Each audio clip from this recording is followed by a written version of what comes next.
नमस्कार दोस्तों, आज बात करूंगा टेबल 8A और टेबल 8C के डिफरेंस के बारे में। गवर्नमेंट ने यहाँ एडवाइजरी दी है, जब आप एनुअल रिटर्न फाइनेंशियल ईयर 23-24 का मतलब कि GSTR 9 और 9C 23-24 का फाइल करेंगे, तो उसको फाइल करने से पहले ये टेबल 8 और 8C के अंदर जो डिफरेंस आ रहा है उससे रिलेटेड यहाँ पे गवर्नमेंट ने एडवाइजरी दी है कि कैसे आपको उस डिफरेंस की ट्रीटमेंट करनी है। चलिए समझेंगे डिटेल में क्या एडवाइजरी दी है और कैसे आपको इसकी ट्रीटमेंट करनी है, कैसे आपको ये हैंडल करना है डिफरेंस। उससे पहले बताना चाहूँगा, जो भी भाई बंधु मेरे चैनल पे पहली बार है, इस वीडियो को पहली बार देख रहे हैं, जिन्होंने अभी तक सब्सक्राइब नहीं किया सब्सक्राइब कर लीजिए, साथ ही साथ बेल आइकन पे भी क्लिक कर लीजिए ताकि इस तरह का कंटेंट आपको मिलता रहे। सो दोस्तों, ये एडवाइजरी दी है 9 दिसंबर 2024 को। इससे पहले अगर किसी जिन लोगों ने 9 और 9C फाइल कर लिया वो तो नहीं कर सकते कुछ, लेकिन जिन लोगों का रह गया है 9 और 9C उनको ध्यान से फाइल करना है, इस एडवाइजरी को समझ के फाइल करना है। तो यहाँ पे कह रही है गवर्नमेंट की नोटिफिकेशन नंबर 12/24 के अकॉर्डिंग, जो कि 10 जुलाई 24 को आया था। इसके साथ ही आप नोटिफिकेशन पढ़ सकते हैं 20/24 जो कि 8 अक्टूबर 24 को आया था। फाइनेंशियल ईयर 23-24 ऑनवर्ड जो टोटल ITC अब आपको दिख रहा है, ठीक है, वो ITC टेबल 8 के अंदर अब किससे ऑटो पॉपुलेट होकर आएगा? 2B से। GSTR 9 के अंदर जो ITC आएगा टेबल 8 में 2B से आएगा फाइनेंशियल ईयर 23-24 का। और जो 8C के अंदर आपको वैल्यूज रिपोर्ट करनी है ITC की, जो आपने पिछले साल का ITC नेक्स्ट फाइनेंशियल ईयर के अंदर अवेल्ड किया, उसकी डिटेल आप मैनुअली भरेंगे, ठीक है। सेकंड पॉइंट में यहाँ पे गवर्नमेंट कह रही है कि बहुत सारे टिकट रेज हुए हैं GSTR 9 फाइनेंशियल ईयर 23-24 का 8 और 8C के बीच में जो डिफरेंस आ रहा है, क्योंकि जो 8A में डाटा आएगा वो 2B से उठ के आएगा, और जो पिछले साल का 22-23 का कोई भी ITC 2B में होगा वो भी 8A में उठ के आ जाएगा। और 2B के अंदर नेक्स्ट फाइनेंशियल ईयर में हमने पिछले साल का ITC लिया होगा तो उसकी रिपोर्टिंग भी कैसे करेंगे। मिसमैच उठ के आएगा टेबल 8 के अंदर और 8C का, उसमें अलग अलग सिनेरियोज के अंदर गवर्नमेंट ने एडवाइस दिया है कि आपको कैसे हैंडल करना है जो भी आपका मिसमैच आए टेबल 8 और 8C का। तो चलिए बताता हूँ, समझो। एक बार हम फॉर्म भी GSTR 9 जो होता है वो भी ओपन कर लेते हैं पोर्टल पे, साथ के साथ समझेंगे तो ईजिली समझ में आएगा। दिखाता हूँ दोस्तों आपको, GST पोर्टल पे आ जाएंगे। GST पोर्टल पे आने के बाद सर्विस के बाद रिटर्न्स, और यहाँ से जाएंगे एनुअल रिटर्न्स पे। एनुअल रिटर्न पे जाने के बाद 23-24 आ गया, सर्च पे क्लिक करूँगा और यहाँ पे प्रिपेयर ऑनलाइन पे जाके और 9 जो है ओपन कर लेते हैं। ये आ गया GSTR 9। टेबल 8 पे आ जाते हैं, इसी में 8 और देखो टेबल 8A और 8C आ गया।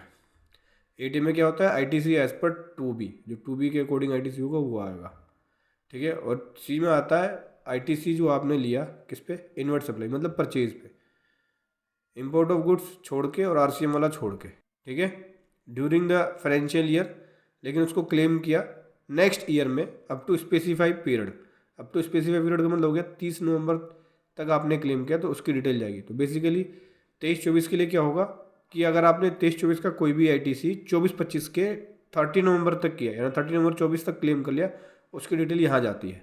इसी के रिगार्डिंग एडवाइजरी दी है कि 8 और 8C में जो डिफरेंस आएगा उसकी प्रॉब्लम को कैसे आपको सॉल्व करना है।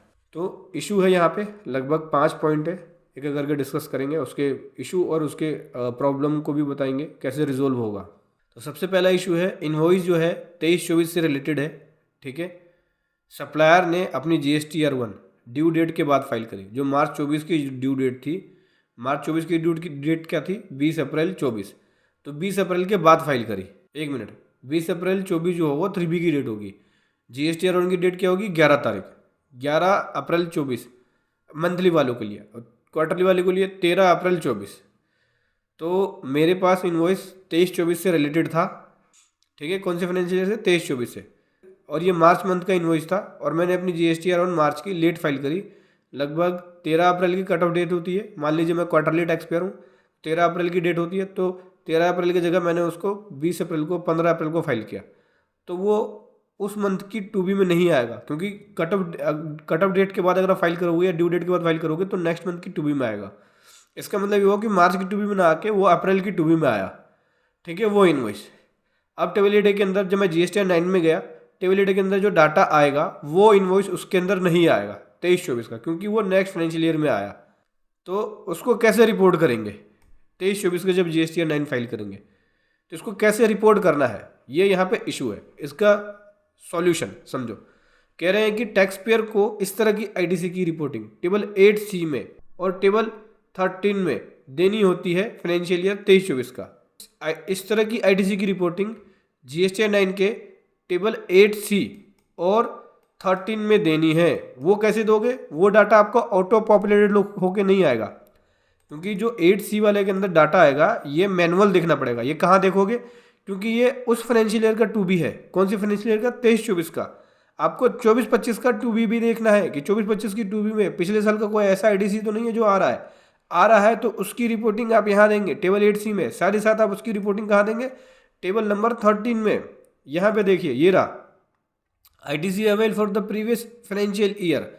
पिछले साल का कोई भी ट्रांजैक्शन नेक्स्ट ईयर के अप टू स्पेसिफाई पीरियड तक आपने किया तो उसकी रिपोर्टिंग जाती है। पिछले साल का आईटीसी नेक्स्ट ईयर में क्लेम किया तो 13 में देंगे और साथ ही साथ 8C में देंगे उसकी रिपोर्टिंग। ठीक है, तो ये पहला प्रॉब्लम सॉल्व हो गया। दूसरी प्रॉब्लम में आ जाओ। इनवॉइस बिलोंग करता है 23-24 से रिलेटेड।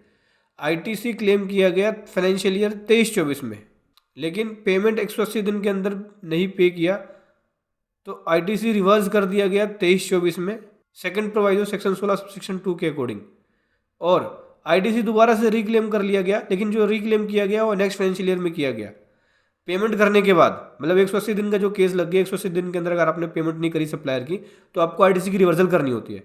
तो बोला कि 23-24 से रिलेटेड आईटीसी था, 23-24 की 2B में आ रहा था, लेकिन उसकी पेमेंट टाइमली नहीं हुई 180 दिन के अंदर, तो उसका रिवर्सल कर दिया मैंने।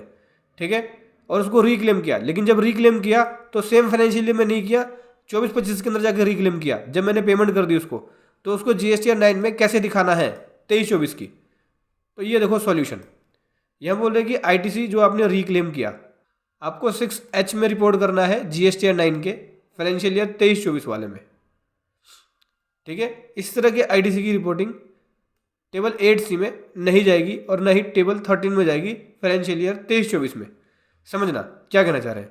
ऐसा आईटीसी जो आपने सेम फाइनेंशियल ईयर में रिवर्स कर दिया और नेक्स्ट फाइनेंशियल ईयर में क्लेम किया, लेकिन वो सेम फाइनेंशियल ईयर से रिलेटेड था, और वो आईटीसी 180 दिन वाले जो रूल है कि 180 दिन के अंदर पेमेंट करना, उससे रिलेटेड है।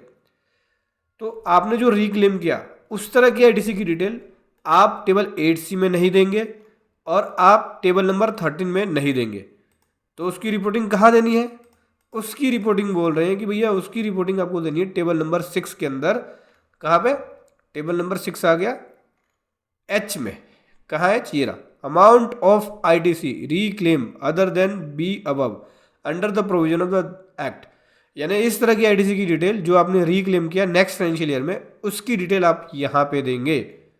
जिससे क्या होगा, वो उस साल की 3B के अंदर जो डाटा आपने आईटीसी क्लेम किया उसमें ऐड हो जाएगा, और जो 2B वाला डाटा आ रहा होगा टेबल 8 में वो पहले से आ रहा होगा वो इनवॉइस। तो क्या होगा, वो इनवॉइस आपस में मैच हो जाएंगे, जिसकी वजह से आपका यहाँ डिफरेंस बनेगा ही नहीं।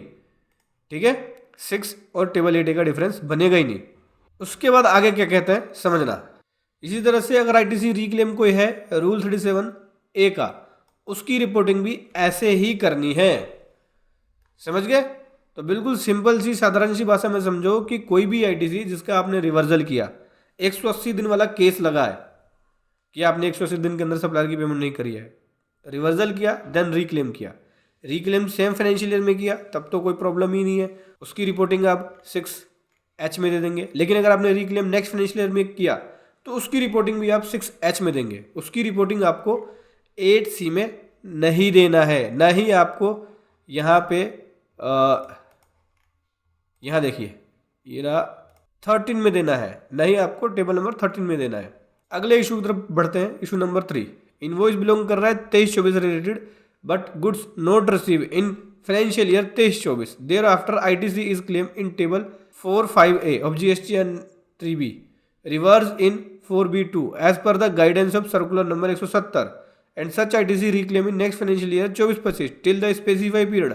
How to report such transaction in the GST 9 of financial year 23-24। तीसरे वाले पॉइंट में बोलते हैं कि इनवॉइस जो है वो 23-24 से रिलेटेड है, लेकिन जो गुड्स है वो टाइमली रिसीव नहीं हुआ, यानी फाइनेंशियल ईयर 23-24 में रिसीव नहीं हुआ। ठीक है, तो उस आईटीसी का रिवर्सल कर दिया गया किसमें?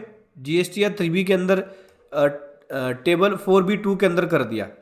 ठीक है, वो आईटीसी टेबल 4A 5 का पार्ट है, लेकिन जब गुड्स ही रिसीव नहीं हुआ फाइनेंशियल ईयर 23-24 में तो उसका आईटीसी नहीं लिया, उसको टेबल 4B2 के अंदर रिवर्स कर दिया एज पर सर्कुलर नंबर 170 के अकॉर्डिंग।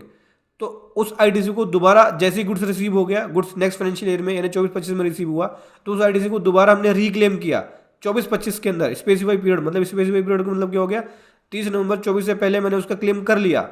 तो उस तरह की रिपोर्टिंग जीएसटी 9 में कहाँ देनी है। सिंपल से बात को समझो, पहले क्वेश्चन को पूरा समझो। क्वेश्चन क्या है? क्वेश्चन ये है कि मेरा कोई बिल जो कि फाइनेंशियल ईयर 23-24 से रिलेटेड है, मैंने उसका आईटीसी क्लेम नहीं किया उस फाइनेंशियल ईयर के अंदर, बल्कि जो 2B में इनवॉइस आ रहा था उसको टेबल 4A के 5 में ऊपर क्लेम किया और नीचे रिवर्स कर दिया 4B2 में, क्योंकि वो बिल मेरे पास प्रॉपर आया ही नहीं। जब बिल नहीं आया, डॉक्यूमेंट नहीं है, तो आप आईटीसी भी नहीं ले सकते। जब गुड्स रिसीव नहीं हुआ तो आईटीसी भी नहीं ले सकते। तो मैंने 4B2 के अंदर उसको रिवर्सल कर दिया, लेकिन नेक्स्ट फाइनेंशियल ईयर में वो बिल मेरे पास आ गया और गुड्स भी आ गया। लेजर में देखा, अकाउंट चेक किया, डॉक्यूमेंट आ गया। तो मैंने क्या काम किया, 30 नवंबर 24 से पहले जो 23-24 आईटीसी था मैंने 3B के अंदर रिक्लेम कर लिया। तो उस तरह की रिपोर्टिंग जीएसटीआर 9 में कैसे करनी है समझना। यह बोल रहे कि टैक्स पेयर को जो उसने रिक्लेम किया उस तरह का आईटीसी, उसको टेबल नंबर 8C में रिपोर्ट करेगा, साथ ही साथ टेबल नंबर 13 में रिपोर्ट करेगा उस तरह का आईटीसी फाइनेंशियल ईयर 23-24 की जीएसटीआर 9 में। ठीक है, तो करना क्या है, उस तरह के आईटीसी की रिपोर्टिंग आप क्या करोगे, टेबल नंबर 8C पे आ गए, ये रहा, वो इनवॉइस आपके 2B में आ रहा होगा लेकिन 3B में आपने क्लेम नहीं किया होगा, आपने नेक्स्ट फाइनेंशियल ईयर की 3B में क्लेम किया। ठीक है, जब वो बिल आ गया तो उस तरह की आईटीसी की रिपोर्टिंग टेबल नंबर 8C में करेंगे, साथ ही साथ उस तरह की आईटीसी की रिपोर्टिंग आप टेबल नंबर 13 में करेंगे। यहां पे आपको देना है उस तरह की आईटीसी की डिटेल। अगला बढ़ते हैं, क्वेश्चन नंबर 4 की तरफ चलते हैं। क्वेश्चन नंबर 4 में क्या पूछ रही है गवर्नमेंट, क्या बोल रही है समझना। इनवॉइस बिलोंग कर रहा है फाइनेंशियल ईयर 22-23 से रिलेटेड, जो कि अपेयर है टेबल 8A में फाइनेंशियल ईयर 23-24 में। सप्लायर ने इसकी रिपोर्टिंग जीएसटीआर 1 में सेम ड्यू डेट खत्म होने के बाद करी, मतलब कट ऑफ डेट के बाद करी, जिसकी वजह से वो नेक्स्ट पीरियड के जीएसटीआर 2B में इनवॉइस रिपोर्ट हो रहा है। कहने का मतलब यह है कि 22-23 फाइनेंशियल ईयर 22-23 का कोई इनवॉइस था, मार्च 23 का वो इनवॉइस था, लेकिन जो R1 की डेट होती है 11 अप्रैल या 13 अप्रैल, उसके बाद रिपोर्ट किया। तो 11 अप्रैल 23 या 13 अप्रैल 23 के बाद अगर आप इनवॉइस को रिपोर्ट करेंगे तो अप्रैल 23 की महीने की 2B में वो इनवॉइस रिफ्लेक्ट होगा। तो यहाँ पे कह रहे हैं कि कोई ऐसा इनवॉइस जो 22-23 से रिलेटेड है और 23-24 की टेबल 8A में यानी जीएसटीआर 2B में रिपोर्ट हो रहा है, तो उस तरह की रिपोर्टिंग जीएसटीआर 9 में कैसे करें, उस तरह की ट्रांजेक्शन की रिपोर्टिंग जीएसटीआर 9 में कैसे करें, क्योंकि वो 22-23 से रिलेटेड था, न कि वो 23-24 से रिलेटेड था। और टेबल 8C में हमारा डिफरेंस बन रहा है, टेबल 8-6, 8A और 8C में डिफरेंस बन रहा है। उसके डिफरेंस को कैसे क्लियर करें, तो यहाँ बोल रहे हैं कि इसका सॉल्यूशन क्या है वो बता देता हूँ। इसके सॉल्यूशन बोल रहे हैं कि भाई ये जो इनवॉइस है वो पिछले साल से रिलेटेड है, पिछले साल मतलब 22-23 से रिलेटेड है। तो 22-23 का आईटीसी कोई भी जो 23-24 के टेबल 8A में आ रहा है उसकी रिपोर्टिंग आपको 23-24 की जीएसटीआर 9 में नहीं करनी है, क्योंकि वो पिछले साल की जीएसटीआर 9 के अंदर उसकी रिपोर्टिंग आपने ऑलरेडी कर दी होगी। क्योंकि पिछले साल की जब जीएसटी 9 बनाया होगा तो आपने ये बोला होगा कि मैंने 22-23 का आईटीसी 23-24 में क्लेम कर लिया है, उसकी रिपोर्टिंग 13 नंबर और 13 नंबर में आपने 22-23 की जीएसटीआर 9 में दे दिया है, और उसी के अंदर रिपोर्ट करना था जो रूल के अकॉर्डिंग है जीएसटीआर 9 का, कि 22-23 का कोई अगर आईटीसी 23-24 में आ रहा है तो आपको टेबल 8C और 13 में देना है रिपोर्ट। 22-23 की 9 में ये करना था। जिन लोगों ने नहीं किया वो लोग अब इस 9 के अंदर नहीं करेंगे, उसकी रिपोर्टिंग कहीं नहीं देंगे, उसको वहीं करना था।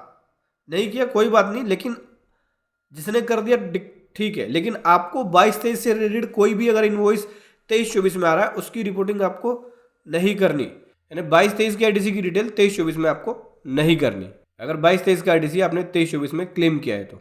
अगले क्वेश्चन बोल रहे हैं कि आईटीसी जो 23-24 से रिलेटेड है, जो बिलोंग कर रहा है और सेम फाइनेंशियल ईयर में ही मैंने उसका क्लेम किया, सेम फाइनेंशियल ईयर से रिलेटेड है, सेम फाइनेंशियल ईयर में क्लेम किया, रिवर्स किया, रीक्लेम किया, तो उस तरह की रिपोर्टिंग कहाँ जाएगी। देखो ये बोल रहे हैं कि सीबीआईसी ने क्लेरिफाई किया है, थर्ड रिलीज जो जुलाई 19 में निकाला था वो बोला था उन्होंने कि टेबल 6H जो क्लियरली है वो इन्फॉर्मेशन डिक्लेयर करना है उसमें एक्सक्लूसिव ऑफ टेबल 6B। इसका सॉल्यूशन ये बोल रहे हैं कि जो सीबीआईसी ने थर्ड रिलीज निकाली थी जुलाई 2019 में, उसमें ये बोला था कि टेबल 6H वाला जो होगा उसके अंदर इन्फॉर्मेशन देना है आपको, टेबल 6B के अलावा जो है, उसके अलावा अगर कोई इन्फॉर्मेशन है उसकी इन्फॉर्मेशन आप यहाँ पे देंगे। इस तरह की आरटीसी की डिटेल वो आप दिखाएंगे यहाँ पे। जैसे कि मैं आपको दिखाता हूँ, फॉर्म पे आ जाते हैं, ये देखिए 6B के अंदर जो रिपोर्टिंग हो गई या 6C में 6D में, आप 6H में उस इनवॉइस की डिटेल नहीं दे देंगे जो ऊपर आपने ऑलरेडी दिया हुआ है। जो क्लेम और रीक्लेम वाला जो रिपोर्ट है ओनली एक रो में आप दे सकते हैं अगर सेम फाइनेंशियल से रिलेटेड है तो। उसको टेबल नंबर 7 में रिपोर्ट करने की ज़रूरत नहीं है, जो GSTN 9 का है, जिसको आपने रीक्लेम किया या क्लेम किया, क्लेम करके फिर रीक्लेम किया। तो समझ लो दोस्तों, ये था एक कमाल का कंटेंट जो मैं आपके सामने लेकर आया। वीडियो कैसी लगी ज़रूर बताएं। Thank you so much. जय हिंद, वंदे मातरम।